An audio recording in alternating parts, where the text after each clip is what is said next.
వీడియోలో ధనరేఖ 4వ భాగం చూద్దాం.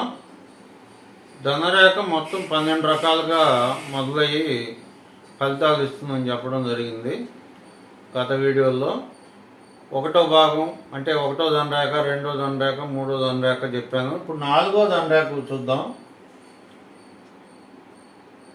ధనరేఖ మొత్తం 12 స్థానాల్లో 12 రకాలుగా బయలుదేరుతుంది.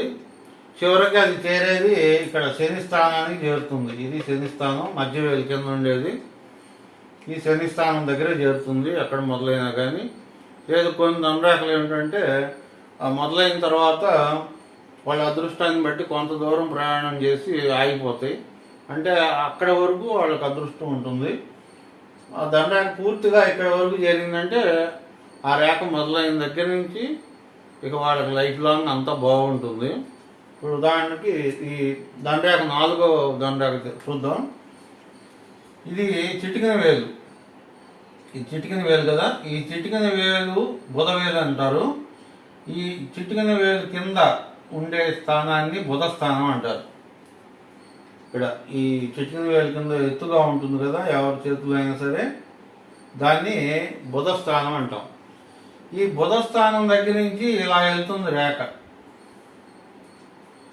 ఇక్కడి నుంచి మొదలై ఇక్కడికి శని స్థానానికి, బుధ స్థానంలో మొదలై శని స్థానానికి వెళ్తుంది రేఖ. దాన్నే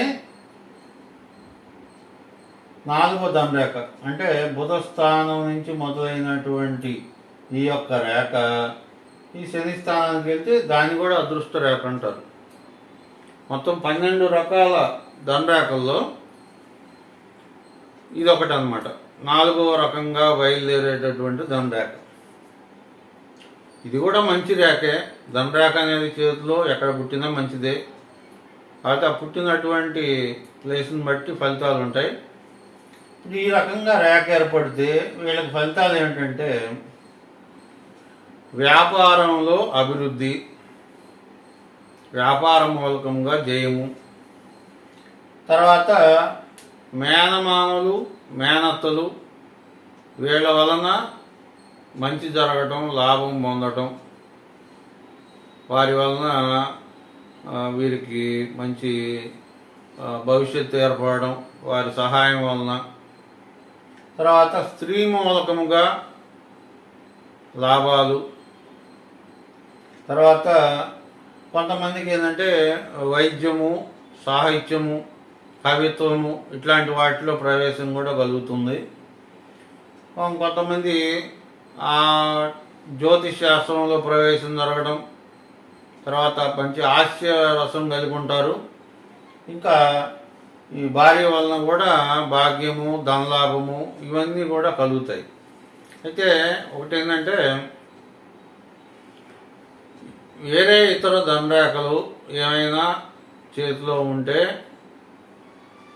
బాగుంటుంది. కానీ ఈ విధంగా పుట్టే ధనరేఖ ఏంటంటే కొంచెం ఆలస్యంగా, జీవితంలో కొంచెం ఆలస్యంగా మధ్య వయస్సు దాటిన తర్వాత ఫలితాలను ఇవ్వడం అనేది జరుగుతుంది.